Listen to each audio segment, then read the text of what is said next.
जिस तरीके से अभी हमने डिस्कस किया सीपीएम मॉडल यूनिवेरिएट के तौर पर क्या हो सकता है, अब हम डिस्कशन को आगे लेकर चलने लगे हैं और now we are going to discuss bivariate model of customer portfolio management.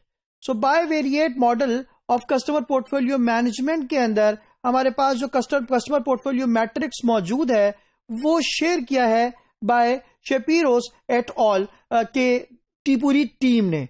और ये मैट्रिक्स क्या कहता है, इस मैट्रिक्स को समझते हैं ताकि हमें आइडिया हो, अंडरस्टैंडिंग हो कि what could be the bivariate elements into this customer portfolio management matrix.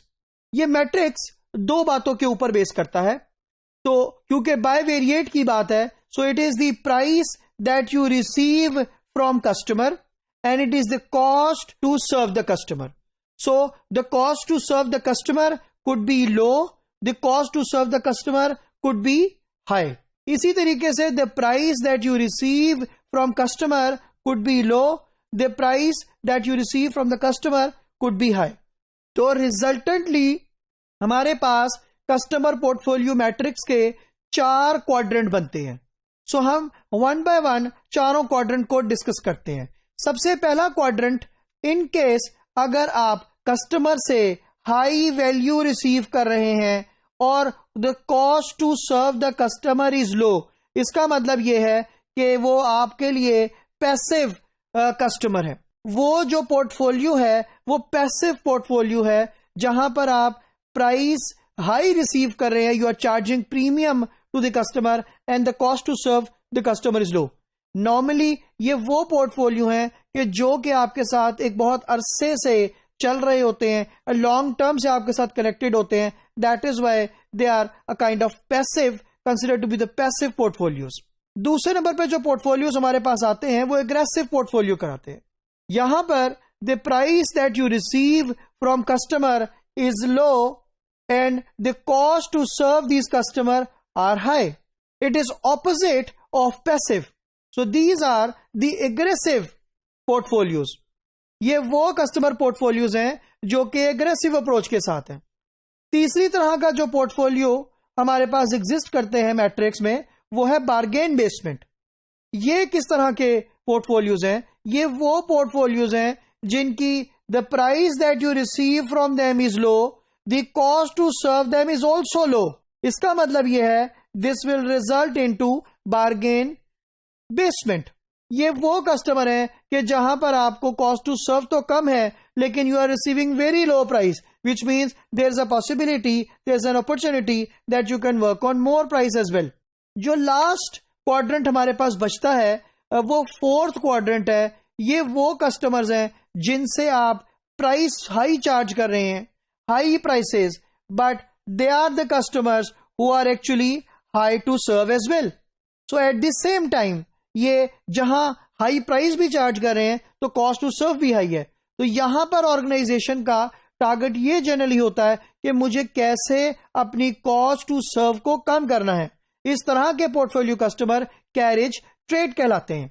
सो ये कस्टमर पोर्टफोलियो मैट्रिक्स कस्टमर को on the basis of the price that you receive from customer and the cost to serve the customer, उसकी basis पे 4 हिस्सों में break कर देता है। So there are passive, aggressive, bargain basement and carriage trade. तो ये 4 तरह के पोर्टफोलियोज एग्जिस्ट करते हैं। अब हम ये देखते हैं how cost vary between customers. किस तरीके से कॉस्ट वेरी कर सकती है, क्योंकि discussion is all about the cost to serve the customer. तो हमारे पास ये टेबल आपको स्पेसिफाई करता है कि किस तरीके से कौन कौन सी कॉस्ट डिफरेंशिएट करती हैं from one customer to another. The cost could be the pre-sale cost, the cost could be the production cost, the cost would be the distribution cost, or it could be the post-sales cost. हम किसी एक की example ले लेते हैं। For example अगर हम pre-cell cost की बात करते हैं, जो फर्स्ट पॉइंट आपको नजर आ रहा है जियोग्राफिक लोकेशन का, तो कुछ कस्टमर्स ऐसे होंगे which are very close to you, but there will be customers who are distant. If your organization is based in Lahore and the customer is in Quetta, of course there will be a cost difference in visiting, और ये pre sales cost difference होगा।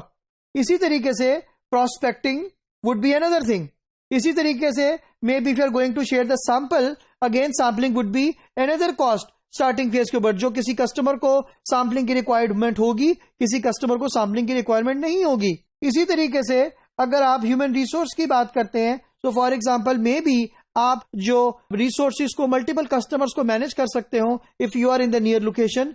However अगर distant customers हैं, so may be आपको dedicated representative चाहिए होंगे. इसी तरीके से service is also another factor. अगर मैं प्रोडक्शन कॉस्ट के हवाले से पर्सपेक्टिव में बात करूं, तो आप देखेंगे कि ऑर्डर साइज अगर हर कस्टमर का डिफरेंट होगा, of course the cost different हो जाएगी. सेटअप टाइम अगर डिफरेंट होगा तो अल्टीमेटली कॉस्ट डिफरेंट हो जाएगी.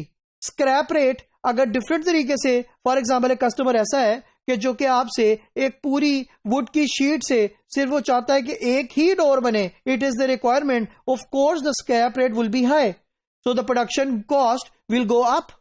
इसी तरीके से अगर हम बात करेंगे डिस्ट्रीब्यूशन कॉस्ट की, और कोई कस्टमर ऐसा है जो कि आपको ये कहता है कि मुझे आप कस्टमाइज्ड डिस्ट्रीब्यूशन करें या मुझे आप जस्ट इन टाइम डिलीवरी करें, so ultimately the cost will be high from one customer to another customer.